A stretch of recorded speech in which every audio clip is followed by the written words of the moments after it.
이게 뭡니까? 상견례 자리에 작업복 걸치고 우릴 무시하는 거요? 예비 신부 아버지가 다짜고짜 소리를 버럭 질렀다. 이게 뭐예요? 우릴 무시하는 건가요? 예비 신부의 어머니 목소리는 날카로웠다. 고급 한정식집 화려한 샹들리에 아래 예비. 신랑의 아버지는 낡은 체크셔츠에 때 묻은 작업 바지를 입고 앉아 있었다. 손톱 사이사이 검은 때가 끼어 있었고 가방이라고는 낡은 청가방 하나가 전부였다. 저희가 이 자리를 얼마나 준비했는데요. 최소한의 예의는 지켜주셔야죠. 신부 아버지가 허리를 꼿꼿이 세우며 말했다. 명품 시계가 손목에서 번쩍였다. 그의 양복은 맞춤 제작한 것이 분명했다. 신부 어머니의 목에 걸린 다이아몬드 목걸이는 최소 몇 천만 원은 될 것 같았다. 예비 신랑 준수는 얼굴이 빨개졌다.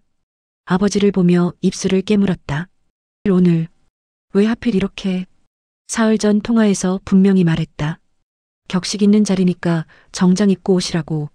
아버지는 그저 알았다고만 했다. 죄송합니다. 아버지께서 갑자기 일이 생기셔서. 준수가 변명을 시작했지만 신부 아버지가 손을 저었다. 아니, 뭐 괜찮아요? 사람 됨됨이가 중요하지. 겉모습이 뭐 중요하겠어요. 그의 말투에는 비웃음이 섞여 있었다. 그녀가 소주잔을 탁 하고 내려놓았다. 큰 소리가 식당 전체에 울렸다. 이게 뭐예요? 상견례 자리에 작업복 입고 오시는 건가요? 예비 신부의 어머니 목소리는 날카로웠다. 주변 테이블 손님들이 고개를 돌렸다. 그나저나 사돈 어르신, 직업이 어떻게 되세요? 우리 딸이 궁금해하더라고요. 건설 현장에서 일합니다. 예비 신랑 아버지의 대답은 짧았다. 목소리에 떨림은 없었다. 아, 건설 현장이요. 신부 어머니의 눈썹이 치켜 올라갔다. 신부 아버지는 소주를 따르며 고개를 끄덕였다. 힘든 일 하시네요. 요즘 날씨에 고생이 많으시겠어요. 말은 그렇게 했지만 그의 표정에는 동정보다는 경멸이 역력했다. 저희 집안은 좀 다릅니다. 신부 어머니가 갑자기 말을 꺼냈다. 우리 오빠는 서울대 의대 나와서 지금 대학병원 교수예요. 조카는 사법고시 붙어서 검사고요. 우리 집안은 대대로 학벌이 좋은 집안이거든요. 그렇군요. 예비 신랑 아버지는 담담하게 답했다. 우리 동서도 판사 출신이에요. 지금은 대형 로펌 변호사로 계시고. 신부 아버지가 덧붙였다. 그는 주변을 둘러보며 손짓했다. 이 식당 사장님도 제 대학 동기예요. 그래서 오늘 특별히 VIP룸 예약했죠. 보통 사람들은 한 달 전에 예약해도 못 잡는 곳인데. 준수는 젓가락을 든 손에 힘이 들어갔다. 예비 신부 서연이는 고개를 숙인 채 밥만 먹고 있었다. 그녀의 어깨가 미세하게 떨리고 있었다. 참, 사돈 어르신 아드님은 어느 대학 나오셨죠? 신부 어머니가 물었다. 지방국립대 의대입니다. 아, 지방대. 그녀의 목소리 톤이 살짝 떨어졌다. 그래도 의사면 괜찮네요. 요즘 의사도 흔하긴 하지만 우리 서연이는 서울대 약대 나왔거든요. 학부에서 수석 졸업했어요. 딸 자랑은 그만하시고. 신부 아버지가 웃으며 말했지만 그의 눈은 웃지 않았다. 사돈 어르신, 솔직히 말씀드리자면요. 우리 딸이 조건이 너무 좋아서 중매 제의가 엄청 많이 들어왔어요. 재벌가 아들, 대기업 임원 아들, 의사 변호사는 기본이고. 그런데 우리 딸이 준수 씨를 선택했다는 거. 그거 정말 행운인 줄 아셔야 해요. 공기가 얼어붙었다. 준수의 주먹이 떨렸다. 서연이는 눈물을 참으며 아버지를 쳐다봤다. 아빠, 왜? 사실이잖아. 우리가 무슨 거짓말을 했나. 그때였다. 예비 신랑의 아버지가 천천히 소주잔을 내려놓았다. 두 분. 다른 사람 자랑은 참 많이 하시는데 정작 본인 자랑은 하나도 안 하시네요? 순간 정적이 흘렀다. 뭐라고요? 신부 아버지의 눈빛이 날카로워졌다. 제가 뭘 잘못 들었나요? 아니요. 제대로 들으셨습니다. 예비 신랑 아버지의 목소리는 여전히 침착했다. 지금까지 오빠 자랑, 조카 자랑, 동기 자랑, 딸 자랑만 하셨지 않습니까? 정작 두 분은 무슨 일 하시는지, 어떤 삶을 사셨는지는 한마디도 안 하셨어요. 지금 뭐 하자는 겁니까? 신부 아버지의 목소리가 높아졌다. 저는 대기업 부장으로 35년 근무했습니다. 우리 집사람은 고등학교 교사였고요. 이 정도면 됐습니까? 그렇군요. 훌륭하십니다. 예비 신랑 아버지가 고개를 끄덕였다. 그런데 왜 그런 좋은 경력을 처음부터 말씀 안 하시고 다른 사람들 이야기만 하셨을까요? 당신 지금 신부 어머니가 벌떡 일어서려는 순간이었다. VIP룸 문이 열리더니 정장을 입은 남자가 급히 들어왔다. 회장님, 여기 계셨습니까? 그는 예비 신랑 아버지를 보자마자 90도로 허리를 숙였다. 뒤따라 들어온 직원 2명도 똑같이 인사했다. 회장님께서 오신다고 연락을 주셨으면 제가 직접 모셨을 텐데. 죄송합니다. 모두가 얼어붙었다. 신부 아버지의 손이 떨렸다. 신부 어머니는 입을 벌린 채 굳어 있었다. 괜찮습니다. 조용히 식사하고 싶어서 미리 말 안 했어요. 예비 신랑 아버지가 손을 저었다. 그래도 저희가 제대로 모시지 못해서 이 음식들로는 턱없이 부족한데 지금이라도 특선 메뉴로 다시. 아니, 됐습니다. 지금 이대로 좋아요. 알겠습니다. 그럼 식사 후 디저트는 제가 특별히 준비하겠습니다.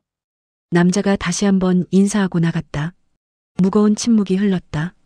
아버지, 준수가 떨리는 목소리로 물었다. 이게 대체 무슨... 나중에 얘기하자. 예비 신랑 아버지는 여전히 침착했다. 신부 아버지가 떨리는 손으로 물을 마셨다. 그의 이마에 땀방울이 맺혔다. 저 혹시 어느 회사? 궁금하십니까? 예비 신랑 아버지가 처음으로 미소를 지었다. 그러나 그 미소는 따뜻하지 않았다. 사만건설 아십니까? 설마 신부 아버지가 중얼거렸다. 그 사만건설 회장이 접니다. 신부 아버지는 숟가락을 떨어뜨렸다. 딸그랑 소리가 크게 울렸다. 사만건설, 국내 10대 건설사, 해외 플랜트 수주 1위, 이 도시 재개발 사업의 70%를 장악한 기업. 그럼 왜 그런 옷을? 신부 아버지가 더듬거렸다. 제가 건설 현장 일한다고 했잖습니까? 거짓말 안 했어요. 예비 신랑 아버지가 답했다. 저는 일주일에 3번은 현장에 직접 나갑니다. 인부들과 같이 밥 먹고 같이 일합니다. 그래야 현장이 보이니까요. 오늘도 새벽 현장 점검하고 바로 왔습니다. 옷 갈아입을 시간이 없었어요. 아니, 갈아입을 필요를 못 느꼈습니다. 저희가 신뢰를. 신부 어머니가 황급히 말했다. 실례요? 아닙니다. 이건 가치관의 문제일 뿐입니다. 예비 신랑 아버지의 눈빛이 차가워졌다. 무슨 신뢰를 하셨습니까? 사실만 말씀하셨잖아요. 제가 작업복 입고 왔고 건설 현장에서 일한다고. 다 맞는 말씀이에요. 그게 아니라 아, 그런데 한 가지는 정정하고 싶네요. 예비 신랑 아버지가 말을 이었다. 두 분이 이 식당 사장이 동기분이라고 하셨죠? 걔가 알기로 이 건물 주인이 따로 있는데요. 신부 아버지의 얼굴이 하얗게 질렸다. 이 건물은 제 겁니다. 이 식당도 제 건물 1층 세입자예요.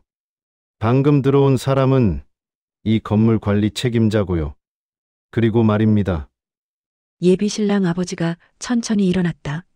저는 오늘 여러분을 시험했습니다. 시험이요? 서연이가 처음으로 입을 열었다. 네. 제 아들이 누구와 결혼하는지, 그 사람 부모가 어떤 사람인지 보고 싶었어요. 그래서 일부러 이렇게 입고 왔습니다. 그건 너무하신 거 아닙니까? 신부 아버지가 항변했다. 너무하다고요? 예비 신랑 아버지의 목소리가 처음으로 날카로워졌다. 제가 너무한 겁니까? 아니면 두 분이 지난 1시간 동안 한 말들이 너무한 겁니까? 저희는 그냥 사실을 말씀하신 거죠. 저도 압니다. 하지만 두 분은 제 겉모습만 보고 저를 판단하셨어요. 제 아들을 판단하셨고요. 그게 얼마나 폭력적인 일인지 아십니까? 준수가 아버지를 바라봤다. 태어나서 처음 보는 아버지의 모습이었다. 아버지, 왜 저한테도 말씀 안 하셨어요? 너도 몰라야 했다. 준수야, 내가 중학교 때부터 나는 너한테 우리 회사 이야기 한 번도 안 했다. 너는 아버지가 그냥 건설회사 다니는 줄만 알았지. 맞지? 네. 그게 내가 너를 키운 방식이야. 너는 내 힘으로 의대 들어갔고 내 실력으로 의사가 됐어. 만약 내가 재벌 2세라는 걸 알았다면 내가 지금처럼 겸손하고 성실한 사람이 됐을까? 준수는 대답하지 못했다. 나는 너를 사람으로 키우고 싶었다. 돈으로 키우고 싶지 않았어. 예비 신랑 아버지가 다시 신부 부모를 바라봤다. 두 분, 오늘 저를 무시하셨죠? 괜찮습니다. 저는 이런 일에 익숙해요. 하지만 두 분이 보여주신 건 단순히 저에 대한 무시가 아니었어요. 그럼 뭡니까? 신부 어머니가 물었다. 가치관입니다. 예비 신랑 아버지의 목소리가 무겁게 깔렸다. 두 분은 사람을 옷으로 봅니다. 겉모습으로 봅니다. 학벌로 보고, 직업으로 보고, 재산으로 봅니다. 정작 그 사람의 내면은 보지 않아요. 그리고 자신의 것이 아닌 다른 사람의 스펙으로 자신을 포장합니다. 우리가 언제? 오빠가 대학병원 교수라고 하셨죠. 훌륭한 일입니다. 하지만 그게 두 분의 자랑거리가 될 수는 없어요. 그건 오빠 본인의 성취니까요. 조카가 검사라는 것도 마찬가지고요. 신부 아버지의 얼굴이 붉어졌다. 동기가 이식당한다고 하셨는데 사실 확인해 보니 그분은 그냥 단골 손님이시더군요. 제 직원한테 물어봤습니다. 두 분, 왜 거짓말까지 하셨습니까? 그건 다른 사람을 짓밟아야 본인이 높아 보인다고 생각하셨나요? 저를 무시해야 분이 대단해 보인다고 생각하신 겁니까? 무거운 침묵만이 흘렀다. 죄송합니다. 서연이가 일어나 고개를 숙였다. 부모님을 대신해서 사과드립니다. 변명의 여지가 없습니다. 서연아, 너까지. 신부 어머니가 말했지만 서연이는 고개를 들지 않았다. 어머니, 아버지, 제가 준수 오빠를 선택한 건 조건 때문이 아니었어요. 그 사람이 좋아서였어요. 성실하고 따뜻하고 환자들한테 친절한 그 사람이 좋았어요. 우리가 다 너를 위해서. 제가 원한 게 아니었어요. 서연이의 목소리가 떨렸다. 저는 명품 가방이 필요한 게 아니라 진심이 필요했어요. 어머니 아버지는 평생 다른 사람과 비교하며 사셨잖아요. 저한테도 그러셨고요. 저는 그렇게 살고 싶지 않아요. 서연아, 신부 아버지가 딸을 불렀지만 서연이는 돌아보지 않았다. 예비 신랑 아버지가 천천히 말했다. 이 결혼은 어려울 것 같습니다. 네? 준수가 깜짝 놀라 아버지를 봤다. 아버지 그게 무슨... 결혼은 두 사람만의 문제가 아니야. 가족과 가족이 만나는 거야. 그래서 상견례를 하는 거고. 하지만 준수야, 너는 좋은 사람이야. 서연 양도 좋은 사람 같아. 하지만 두 분, 예비 신랑 아버지가 신부 부모를 봤다. 두 분과는 가치관이 너무 달라요. 저는 평생 사람을 사람으로 대하며 살았습니다. 겉모습이 아니라 내면을 보려고 노력했어요. 하지만 두 분은 다르시잖아요. 지금 우리 딸을 거절하는 겁니까? 신부 아버지가 벌떡 일어났다. 당신이 재벌이면 뭡니까? 우리 딸은 서울대 나왔어요. 약사 자격증도 있고요. 얼마든지 더 좋은 조건. 또 조건 이야기를 하시네요. 예비 신랑 아버지가 한숨을 쉬었다. 저는 조건으로 사람을 보지 않습니다. 그리고 제 며느리도 조건이 아니라 사람으로 맞이하고 싶어요. 하지만 두 분은 평생 사람을 조건으로만 보셨잖아요. 이런 상황에서 어떻게 가족이 될 수 있겠습니까? 서연아, 네, 아빠, 아빠가 평생 잘못 살았다. 너한테 미안하다. 아빠, 오늘부터 아빠도 배울게. 사람을 사람으로 보는 법. 늦었지만 배우려고 해. 서연이가 아버지를 안았다. 두 사람 모두 울고 있었다. 식이 끝나고 피로 연장에서 예비 신랑 아버지가 마이크를 잡았다. 오늘 제 아들이 결혼합니다. 기쁩니다. 하지만 한 가지 당부하고 싶은 말이 있습니다. 하객들이 조용해졌다. 사람을 판단할 때 겉모습을 보지 마십시오. 학벌을 보지 마시고 재산을 보지 마십시오. 그때였다. 서연이가 아버지 앞으로 걸어갔다. 그리고 무릎을 꿇었다. 회장님, 일어나세요. 안 일어나겠습니다. 서연이의 눈에서 눈물이 흘렀다. 제 부모님이 잘못했습니다. 하지만 그건 제 잘못이 아니에요. 저는 준수 오빠를 진심으로 사랑합니다. 저도 오빠처럼 사람을 사람으로 대하고 싶어요. 회장님처럼 겉모습이 아니라 내면을 보는 사람이 되고 싶어요. 서연아, 어머니는 조용히 하세요. 서연이가 처음으로 어머니에게 소리쳤다. 평생 제 말은 안 들으시면서 지금은 왜 말리세요? 저 지금 제 인생에서 가장 중요한 선택을 하는 거예요. 그녀가 다시 예비 신랑 아버지를 봤다. 회장님, 저 한 가지만 약속드릴게요. 저는 제 부모님처럼 살지 않겠습니다. 사람을 겉모습으로 판단하지 않고 다른 사람을 무시해서 저를 높이려 하지 않겠어요. 그리고 제 아이들한테도 그렇게 가르치겠습니다. 예비 신랑 아버지는 서연이를 조용히 바라봤다. 그의 눈빛이 부드러워졌다. 일어나세요. 안 일어나겠습니다. 대답 들을 때까지. 고집이 세시네요. 준수 오빠한테 배웠어요. 그 말에 예비 신랑 아버지가 처음으로 진심으로 웃었다. 좋습니다. 하지만 조건이 있어요. 말씀하세요. 두 분, 예비 신랑 아버지가 신부 부모를 봤다. 앞으로 우리 며느리한테 다른 사람과 비교하는 말 절대 하지 마세요. 학벌이 어떻고 스펙이 어떻고 그런 이야기 하지 마시고요. 그리고 손주가 태어나면 그 아이한테도 마찬가지입니다. 아이를 조건으로 키우지 마세요. 신부 부모는 아무 말도 하지 못했다. 대답 안 하시면 이 결혼 없던 걸로 하겠습니다. 알겠습니다. 신부 아버지가 떨리는 목소리로 답했다. 그의 눈에도 눈물이 고였다. 우리가 잘못했습니다. 평생 그렇게 살아왔으니 고치기 쉽지 않겠지만 노력하겠습니다. 고치는 게 아니라 버리셔야 해요. 예비 신랑 아버지의 목소리는 단호했다. 사람을 조건으로 보는 그 시선을 완전히 버리셔야 합니다. 네. 신부 어머니도 고개를 숙였다. 그녀의 어깨가 떨렸다. 집으로 돌아가는 차 안.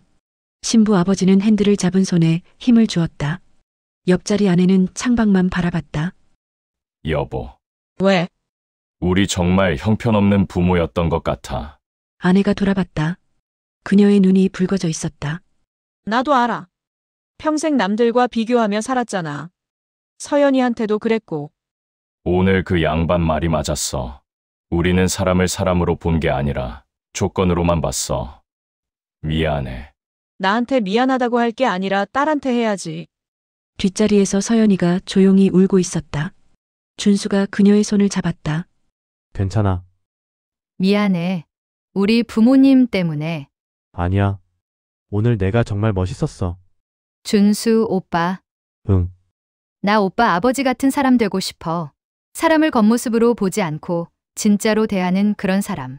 나도 그래. 평생 아버지가 뭐 하시는지도 몰랐는데 오늘 알았어. 아버지가 왜 그렇게 사셨는지. 일주일 후 예비 신랑 아버지는 아들을 불렀다. 준수야, 오늘 너한테 줄 게 있다. 뭔데요? 아버지는 작은 상자를 꺼냈다. 안에는 낡은 체크셔츠가 들어있었다. 이게 뭐예요? 상견례 때 내가 입었던 옷이야. 왜 이걸 주세요? 간직해라. 그리고 내가 힘들 때, 사람들이 너를 무시할 때, 이 옷을 봐라. 아버지, 준수야, 세상은 사람을 겉모습으로 판단해. 돈으로 판단하고 지위로 판단하지. 하지만 그게 그 사람의 전부는 아니야. 이 옷을 보면서 기억해라. 진짜 중요한 건 사람 그 자체라는 걸. 준수는 셔츠를 꺼내 들었다. 때 묻고 낡았지만 그 어떤 명품보다 소중하게 느껴졌다. 결혼식 날, 신부 아버지는 딸에게 꽃다발을 건넸다. 그 사람의 마음을 보십시오. 어떻게 살아왔는지, 어떤 가치를 가졌는지, 다른 사람을 어떻게 대하는지를 보십시오. 박수가 터졌다. 저는 건설 현장에서 일합니다. 그곳에서 만난 사람들은 대부분 학벌도 없고 돈도 없습니다. 하지만 그들은 정직하게 땀 흘려 일합니다. 저는 그들을 존경합니다. 그들이야말로 이 나라를 만드는 사람들이니까요. 다시 박수.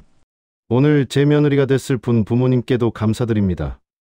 처음에는 오해가 있었지만 그분들은 변화하려고 노력하고 계십니다. 그게 더 대단한 겁니다. 자신의 잘못을 인정하고 바꾸려는 용기 말입니다. 신부 부모가 고개를 숙였다. 감사의 박수가 쏟아졌다. 여러분, 기억하십시오. 진심 없는 자랑은 칼날과 같습니다. 남을 베는 것 같지만 결국 자기 자신을 뱁니다. 겸손하십시오. 그리고 사람을 사람으로 대하십시오. 그날 밤 신혼집에서 준수와 서연이는 창밖을 바라봤다. 여보, 응, 우리 아이 낳으면 어떻게 키울까? 글쎄. 당연히 사람으로 키워야지. 맞아. 조건이 아니라 사람으로. 두 사람은 손을 꼭 잡았다. 그들의 앞에는 새로운 시작이 기다리고 있었다. 겉모습이 아닌 진심으로, 조건이 아닌 사람으로 살아갈 새로운 인생이. 오늘 이들의 용기 있는 선택을 공감하시나요? 좋아요, 구독 눌러주세요.